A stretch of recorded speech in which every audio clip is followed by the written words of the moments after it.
Sanibonani MC Menzisitolo. Ngiyethemba ukuthi ngiyezwakala kakhulu kahle kakhulu. Uyazi ukuthi ngelinye ilanga impilo isimanga nje. Impilo isimanga ngendlela eyisimanga. Impilo iya surpriseana, surpriser in a very surprising way. Ngikhumbula ngelinye ilanga it was 2010 ngisanda kufika ejele laseNgcomo. Abaningi ke bayangazi ngikhuluma kakhulu ngeindaba zasejele. Abanye beze becabanga ukuthi abanye baze bethi ngiyalithanda ijele. Kanti angilithandi ukuthi nje ngisuke ngixwayisa nje abantu ngenhloso yokuthi bengayi nabo lapha ya. Kodwa ke futhi ayikho into ongayenza noma bekuthiwa noma ngabaxwayisa kanjani abantu. Ayikho into ongayenza ukuthi ukuvimba abantu ukuthi bengayi ejele. It's uxoxa nje bese umuntu uyayikhethela. Well ke kwesinye isikhathi kusuke kunezimo ngekukwazi ukuthi uzigweme noma kunezimo esuku ungekwazi ukuthi ukuyivimba ukuthi ingenzeki. Well bazoya abantu ejele. Ngo-2010 ngisejele laseNgcomo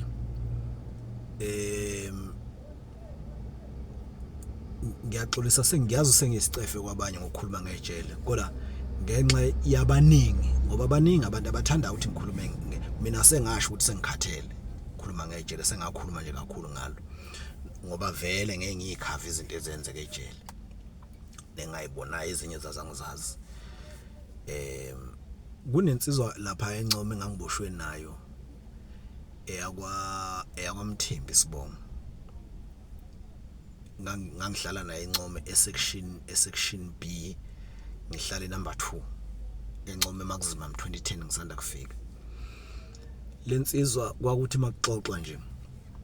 ngaphakathi wonke umuntu wayazi ukuthi ikade iyiphoyisa ngaphandle. Zinamanga ke iboshwa angeke uqamba manje ke siboshwa khululeka khona. Mase ngaphakathi ejele kungcono mawusula ngaphandle ayikho into ongaqamba ngayo amanga ngoma sihlangana nawe la ngaphandle aqambeke amanga ngoba siyakubona phela uyabo. Kodwa nje iboshwa mayise ngaphakathi zikhuluma into eziningi ukuthi hayi mina ezinye zithi nganguthisha esinye sithi ngangummeli bese mawukwazi ukubona bese ubona ukuthi i-accent i-language noma i-behavior yomuntu othisha noma indlela ukukhuluma nje umuntu othi ngeke umuntu othisha akhuluma nje ongeke umuntu ade ummeli ekhulume kanje noma epronounce igama lesingisi eli kanje. Angithi phela mokade iziboshwa zenze nje sithi masikade siqamba amanga ukuthi kade sewuthisha bese silokhu sikhuluma ngezinto ezithinta umsebenzi wesikole Department of Education yabo bese umuzwa lapho umuntu exova ukuthi xa kwangeyona thisha lo noyiphoyisa nesiboshwe sithi kade siyiphoyisa usizwa lokhu sikhuluma lokhu sithanda ukukhuluma ngamacala yabona sikhuluma ngohlobo loyibhamu elithize lukhuluma ngeprocedure amacala bese ubamba lapho xa yakaze beyiphoyisa leli. So kodwa mawuvele nawe ungazi lutho ke angeke ukwazi ukumbamba nawe ungazi lutho. Kunesiboshwa esasihlala naso number 2 kwangesamthembu sashile nje la angisathi noma sasishe ngapha sasishile kodwa la angazi noma sasithi sasenseleni noma sasempangeni kodwa ilo line wakomtuba Mbonambi inselelo kuyale Richards Bay sasikulo line wangapha KZN. So njalo masikhuluma sithi siyiphoyisa yabo nje thina nje sithi ke sabanjwe sahlangana nezigebengu masixoxa sithi sahlangana nezigebengu bayobamba inkunzi. So nanezigebengu bayobamba inkunzi sababoshwa. So njalo ke makuxoxa nje umthembo oyiphoyisa yabo umthembo oyiphoyisa. Umthembo oyiphoyisa kushiyiboshwa. Ejeleke mawuthi kade uyinto ethile ngapha akwenzeki umuntu ongakini engafika ejele ngendlela nje ukugcwele ngayo akwenzeki ngingafika umuntu ongakini esizothi basihleli naye kanje phezulu kwamabhakede eBenny Plaza sixoxela ebese esho ukuthi bese esho lo muntu uthi ethi lo muntu hayi usibanibani lo yawo hey umthembu madoda kade baboshwa yabo bese uthi wena Ngiyaxoxa nje futhi especially mase nimbambile umuntu ukuthi lento athu yiyo ngazi ukuthi wayengeyona ngaphandle makufika umuntu ongakubo niyambuza hawu lo muntu uboshelweni ayiboshelwe rape lokwa rape ingane encane yindaba kwakwenze njani kwakumsanga kwakutohoza ngapha emobeni nani kwa rape ingane emobeni hawu ngani lo muntu uthiwa yiphoyisa nje ayiqanjwa manga so ke nomthembu wagcina ebambekile ukuthi kodwa wahamba yena ngoba ngiyakhumbula wahamba wangishiya encomo wahamba yena engazi ukuthi sesiyazi ukuthi wayengelona iphoyisa so ke wayibiza ke ngephoyisa nje sesazi thina ukuthi akalona kuthe it was 2020 ngelockdown ngingapha eMtuba sisegarage lapha kwaBhoboza khona indawo ethiwa kwaBhoboza lapha eMtuba ngiyifica lensizwa ngiyayibona lensizwa ngisemotweni ngiyayibona ngisemotweni eyivan mina sengemuva ngoba sasithathela lapha ngelockdown senza lento yokuthathela nani mangithi ngiyabona hayi lensizwa phela angazi noma kukubo noma kungakubo la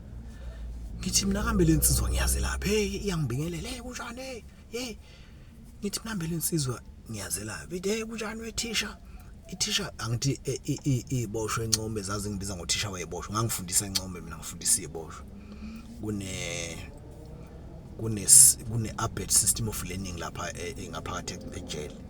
kuno level 1 level 2 level 3 level 4 ngayichaza leyo so nganguthisha zazi ngibiza ngothisha wayiboshwe iboshwe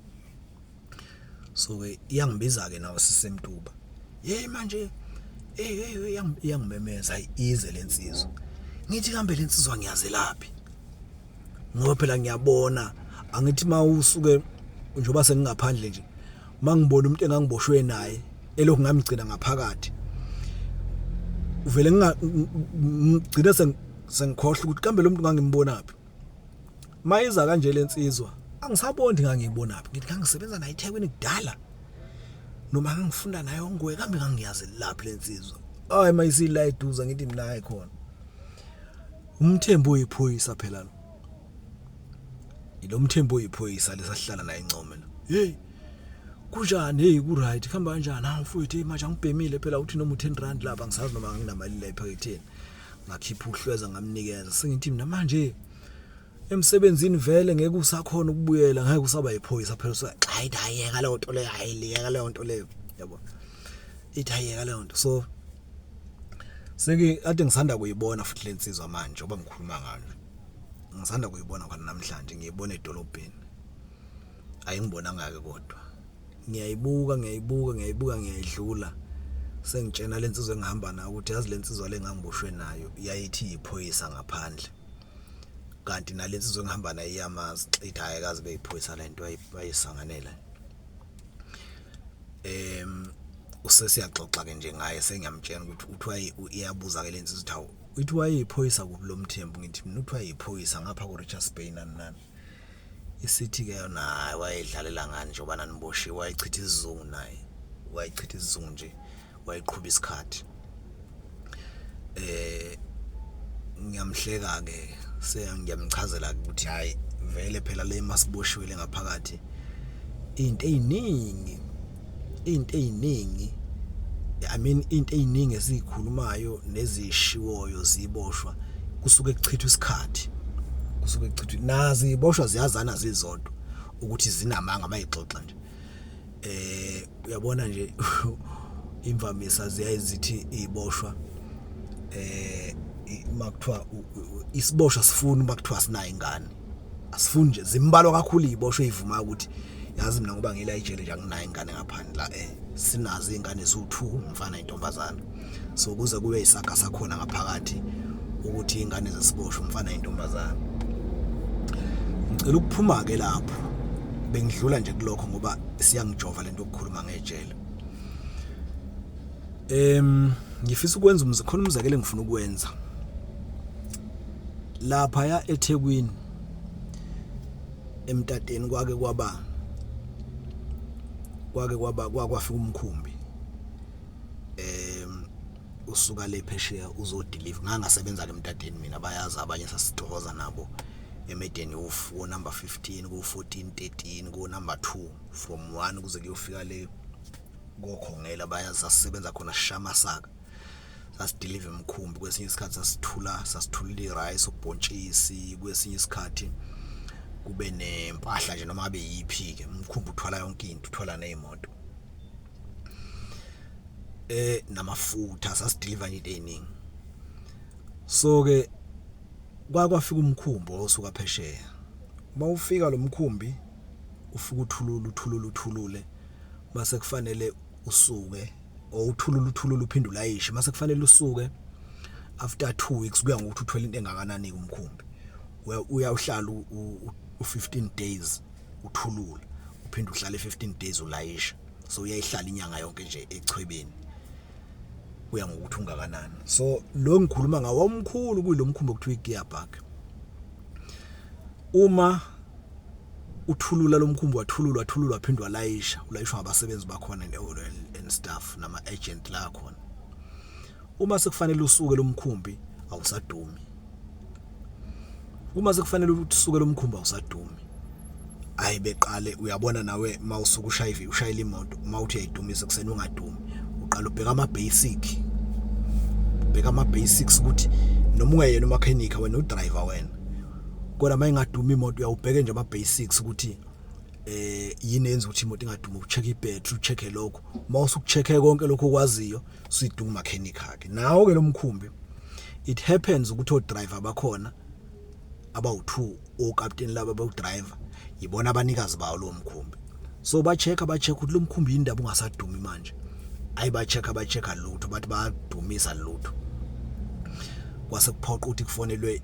kutholakala ikhampani ekhanda imkhumbi kwafonelwa ikhampani ese Cape Town bafonela ikhampani ese Cape Town ukuthi izokhanda lo mkhumbi yathatha equipment yayo le company wenziwa yonke paperwork fast ngoba umkhumbi mawusuka usechwebeni usuka ubhala imali embi kabi kusuke kufanele uphume usheshe uphume kufanele usetshenzwe uphume awukwazi nje umkhumbi ukuhlala ungena noma mawufile ufuna ukukhandwe fast uphume so kwasuka ecompany eCape Town yazowukhanda la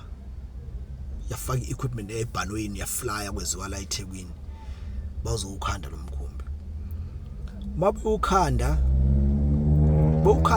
bewucheck befake yonke imashini yakhona becheck ama fault bethi bawukhanda lutho umkhumbi awudumi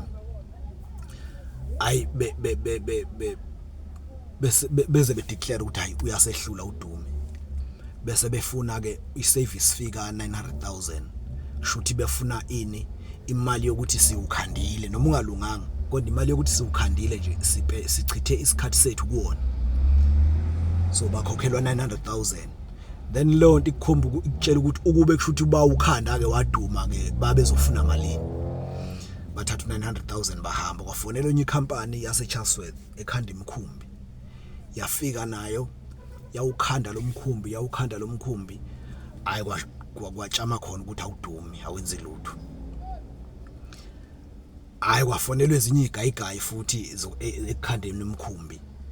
ikhampani yesithathu ayi nayo yafika yawuzama ilutho yehluleka uduma umkhumbi wonke lama companies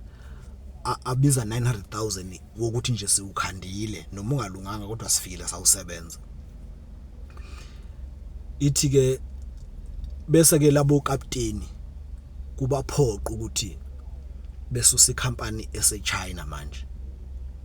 okuyiyona yakhanda lo mkhumbi kube yiyo ezozowukhanda kodwa ngaphambi kokuthi befonele le company yaseChina ukuthi izokhanda lo mkhumbi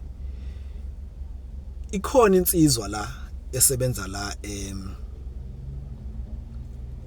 la askis kusho ukuthi ke ngesikhathi ngaphambi kokuthi kufonelwe le company labo captain befonela icompany yaseChina kunensizwa nje la esebenza khona la emkhunjini lapha nje emtateni esebenza la emkhunjini eyayilokishile ithi yazi lo mkhumbi mkhulu phela umkhumbi usuka lawe lapha ungange ground kunensizwa elokhishile ithi yazi usibanibane ngawukhanda lo mkhumbi khona insizwa engiyaziyo mina nganisiza nikhandele lo mkhumbi itshela labo kapteni bethabelungu bathi labelungu awumombo kahle wena sisebhizi la kufonela ikhampani yokuqala nje ayisuka eCape Town lokho ishilo lensizwa ithi yazi mina usibanibane khona usibanibane ongawukhanda lo mkhumbi uhlala lapha ehostela kwaMashu lapha akekho kude la ehostela kwaMashu singamlanda afuke nikhandele lo mkhumbi bethi okapteni hayi ma akwahle nasebhizi nabo okapteni hayi ngoba bethi yingoba babona ubuserious beproblem manje lo muntu uzokhuluma ngento nje encane kakhulu ngeke sithi sifele umkhumbi into edinga ukukhandwa ikhampani bese wena lokhu sitshela ngomuntu ohlala ehostela kwaMashu ukuthi kuwe ngawukhanda umkhumbi hayi manje uyabuya kahle uyasibambezela so nabo labelungu babemnika leyo attitude lo Mlisa owayikhuluma kanjalo uthi lo Mlisa lokho eshilo kodwa yena uthi yazi ukhona usibanibane ngawukhanda lo mkhumbi usehostela kwaMashu wayesebenza khona la emkhunjini bamxoshela ukuthi uyadakwa kodwa nje ngawukhanda lo mkhumbi kutheke sekufanele kufonela ikhampani yase China sebethi laba belungu ake silandele insizwa akhuluma ngayo lo kusho labelungu bathi ake silandele insizwa akhuluma ngayo lo ethi kwaMashu sibona ukuthi ingawukhanda lo mkhumbi sebelahlela sebenza lento kulahlela ngesilungu bayebethi any cup inethi any tipo angazi bathini ngesilungu kodwa okusho ukuthi uma usenkingeni uyaye umukele noma yiluphi usizo umukela ngisho usizo oke waligcona phambilini yabo mawususenkingeni ngempela umukela ngisho usizo oke waligcona phambilini akazi ngesilungu bathi anybani anginandaba futhi noma ngabheda vele isingisa kulona ilimi lwami and I'm proud ukuthi ngiyasibheda nginandaba nalokho there are people abazi ukuthi mawubheda ihlungu sekufanele ube namahloni hayi akulona ulimi lonxiwa ulimi olwazosibulala ngiyasikhuluma nje la ngisuke ngisikhuluma khona ngoba ngisuke ngifuna imali anginandaba nesingisi so ke bese laba belungu labo kapteni bese bebuya kule ndoda le kade lokhu beyiziba bethi iwe ndoda uphi lo muntu wakho othula kwaMashu ehostel ake simlande ayibe vele bengena emotweni ilabo kapteni bobabili nale ndoda le ekade lokhu batshela ngalo sehostel behlabe beshone kwaMashu mabefika lapha kwaMashu hostel abayifica lensizwa ihlala emkhukhwini wayo iqoqa avalo ningcolile nje ilele lapha emkhukhwini wayo afike lo angene isibanibani lo kade lokho elayila laba belungu afika angene isibanibani naba belungu bathi manje bacela uzobakhandela umkhumbi khona umkhumbi ufile lapho ustakile so bacela ukuthi uzobakhandela ngoba amanye amakhampani ayehluleka ivele le ndoda ayasambeni ingabuzi izinto eziningi ivele asambeni ngifuna ulinothe lelo ayibuzi le ndoda ukuthi usunesikhathi singakanani umkhumbi ufile yini inkinga yawo nani yavela nje asambeni yathatha utoolbox ongaka nje ongazi wangathi yokhanda ibhayisikile utoolbox ongaka yangena nayo umuntu abelungu bayibuka le ndoda hayi lo muntu lona hayi kitazoyenza la sesiyenza nje nathi ngoba sesisanganelwa amakhanda kodwa nje simoshe nje no petrol wethu la ayibebushaya belungu imoto beze beungena emtadeni eDurban Harbour mayifika le ndoda bese ifika idonsa ugwayiwa iyabhema nalapha ehostel abayifica ibhema bese idonsa ugwayiwa iyabhema ithi uphi lo mkhumbi bethi nanku bese iyasondela kuona bese iyawubuka khipha ugwayiwa iyabhema yawubuka lo mkhumbi yawubuka for 2 hours after lapho naba labelungu bakhona la eduze kwayo baxakekile bathi hayi lo muntu useyiqhunyiwe lo ayikho into azoyenza yawubuka for 2 hours ingakhulumi lutho ayikhulumi futhi kakhulu ithe isuka lapho yawurawunda manje umkhumbi yawurawunda for 2 hours ingakhulumi lutho nakhona